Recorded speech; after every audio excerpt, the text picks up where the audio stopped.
Hey everyone, welcome back to another New World video. Now in today's video, I'm going to be bringing you guys my first ever build here for New World. And this is going to be able to be used solo, as I do play a lot of the quest line completely solo, but I do a lot of things with groups as well.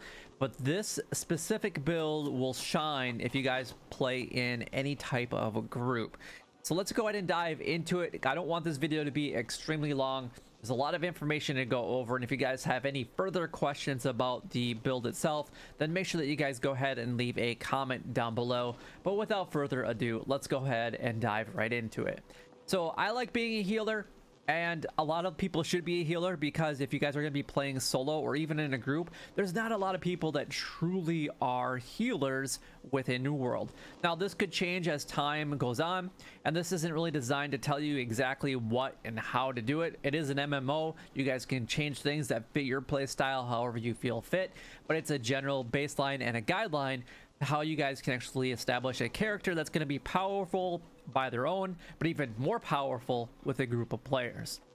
So let's take a look at what else we're combining it with, and that's going to be the Great Axe. Now I've tried a lot of different weapons, and I can actually share a lot of those combinations, but a lot of those were really designed specifically for group interactions, and I wanted something that really shined with solo as well, just to have that option and that diversity if that's something that you so desire. So let's go ahead and look at a few things. Now obviously your armor is going to play a huge part of it, and you guys can kind of choose whatever armor that you guys would like. However, if we're going to look at our stats and our attributes right off the bat, since we are focused on being a healer, we're going to want to have focused and constitution, because we want as much health as we possibly can, because we obviously need to make sure that we can survive as long as possible. And then we will need our focus to be as high as possible, just because we're going to be that healer, and we definitely want the benefits at 50 so that we can actually have a plus 10% mana regen rate. And then once you guys hit 100, you're going to get an additional 20 to your mana pool, which is going to be essential to keep yourself alive. And if you guys play in a group, to keep yourself and others alive, you're going to be burning through mana like absolutely crazy. And then honestly, you're going to get a 10% yield increasing when salvaging, which actually kind of helps out a little bit. So you always need those repair kits, especially if you're going to be just grinding this out.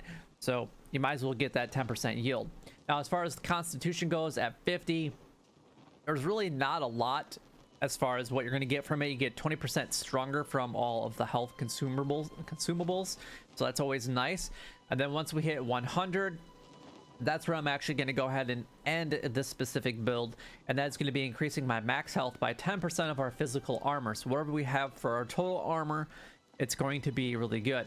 Now I do recommend that you guys are in either the medium or heavy class as far as your weight goes, and we'll get into that here in just a second, because that will ultimately help you out. Now after this, I plan on putting all of my attributes into strength. I'm going to be 100 in constitution, and then the rest of it's going to probably be going into strength. And then I might adjust it just a little bit depending on where my focus needs to be at, just because my primary weapon is my Lifestaff. So you guys want to make sure that you guys just adjust it according to whatever your play style is. Now using the Great Axe as a primary weapon actually works out really good. You can always be a secondary healer.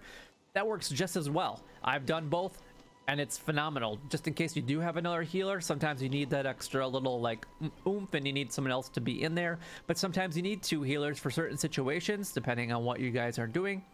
And this will actually have that diversity for whatever situation that you guys are embarking on.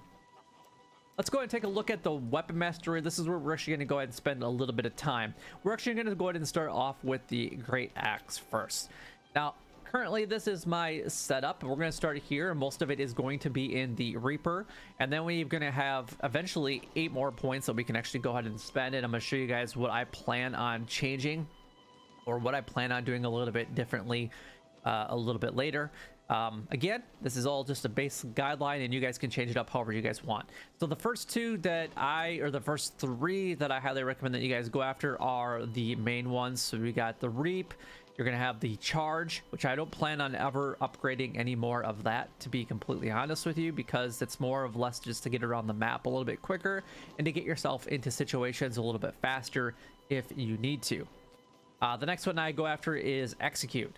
Now, the one that I am eventually planning on changing is actually getting rid of execute and putting all of my attributes over here into gravity well, but we need to get a couple of the other ones in here first.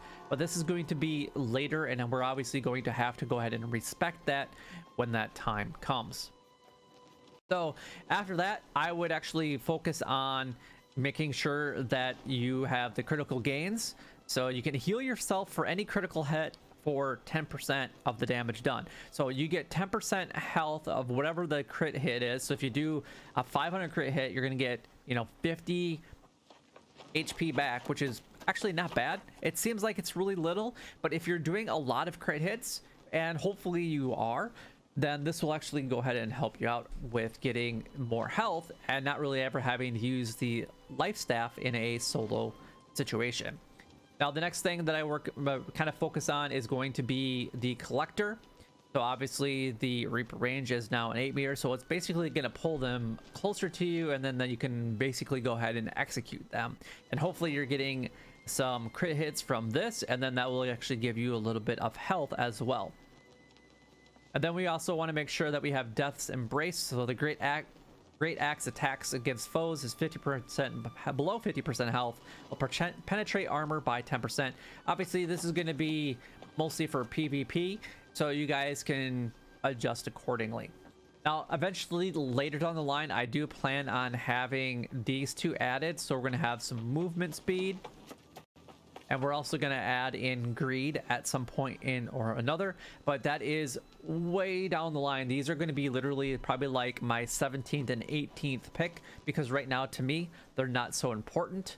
We're going to have the Keen Edge, which critical damage is increased by 10%, because that's going to help our get more health back. So if we can increase our crit damage by 10%, we're going to get more health back in the long run.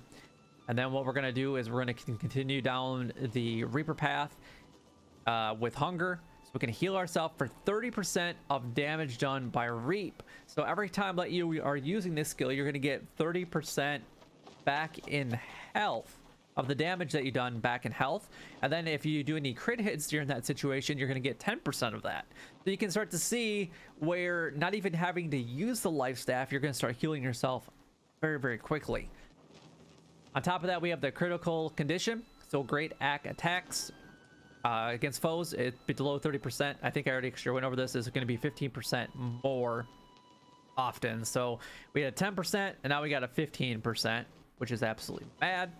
And then this one is anybody that's below 30%, and then they do against foes, and we attack against them regardless of what kind of attack it is, going to get 10% of any damage that's going to be done.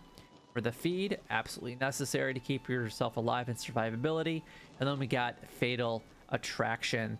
So after you pull and you do a spin attack, dealing 115% weapon damage.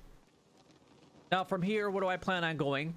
I do plan on going down to getting the Bloodlust. So we move 30% faster and deal 15% more damage when looking at an enemy within 15 meters. So obviously, if we're into the thick of battle and we're looking at enemies right there, we're probably within that 15-meter range. So we're going to get that 15% more damage, which will return, give us more health.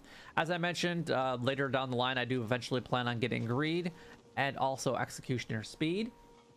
And this is where I'm probably going to eventually go ahead and drop Execute, because I actually want to go ahead and switch over here for the Mauler's Resolve. And then if you get hit while holding the Great Axe, which if you're using this as a primary weapon and you're below 50% health, you gain 40 stamina. Now, this isn't super beneficial. However, because you have the Lifestaff, getting that 40 bonus for the stamina, if you have used the Lifestaff, is going to help you guys stay alive in that situation for so long, which is absolutely amazing. Then from here, you're going to want to go ahead and pick the Enduring Strike. So add Grit to the heavy attacks, and it will grant a 20% damage reduction while the Heavy Axe Grit is active. And then from here, we're going to choose these three and go after the Gravity Well. Now, we will be losing this one, so eventually we might have to look at some other options that we're going to go ahead and choose along the way. but that's kind of how I have my setup for the time being. All right, now let's go ahead and go back and let's actually take a look at our life staff, because that's what we're actually primarily focusing on. And this is actually what I mostly use, just because I am mostly healer. And you can see that I am working on getting to my level 17, so I am up there quite a bit. So let's go ahead and dive into that right now. Now for me, this is where the Great Axe and the Life Staff combination really strives and basically just pushes it way out of its category compared to any other setup that I have seen, is because you can heal yourself by using your Sacred Ground. You put that around yourself in a solo situation. You're already in the thick of things, right in the center of the action, and you're healing yourself constantly because you have Sacred Ground, and it's up for 15 seconds. And then it gives you, and it heals 20% of weapon damage for every second. It only costs 15 mana, which, if you guys were paying attention, we got a 40 mana buff from before. So basically, that's already just countering what we're actually using, which is absolutely fantastic just by having the Great Axe. So might as well use this combination. So we're basically putting that down inside of the circle that we're at, doing more damage, and then we're healing ourselves by using it. And then you just, as soon as that cooldown is done, you're instantly reusing it, and you guys are always staying alive. Obviously, you're going to want to make sure that you guys get absolved. It's because your light staff, light and heavy attacks no longer consume any mana, which is actually very vital, just because you don't want to shoot all the time and lose your mana. That's just not what you want to do. So this will prevent that from happening. So the three main ones obviously are Sacred Ground, we have Divine Embraced, and we also have the Beacon. Now Beacon will not be completely maxed out. I don't plan on actually doing this last one, at least for the time being. But what I did is I actually went with this one, the Divine Embrace first, and then I went to Sacred Ground right away, and then I went up to Absolved. That way at least I had 2 healing powers pretty good, at least at the very beginning. And getting it to level 3 really does not take any time whatsoever. And then at that point, what I would actually make sure that you guys go ahead and do is that light attacks, especially if you're going to be focusing on being a healer, now heal your targets with 20% weapon damage when passing through an ally. So if you guys basically shoot around an ally, it will heal them just by shooting it, and it's not even using any mana. So even if you are out of mana, you can actually just fight normally using the life staff, and it's going to, whoever is in that immediate area will actually get a little bit of health back just for being in that area. And then obviously you're going to be getting attack for damage for that. Now after that, we're obviously going to want to max out the Sacred Ground.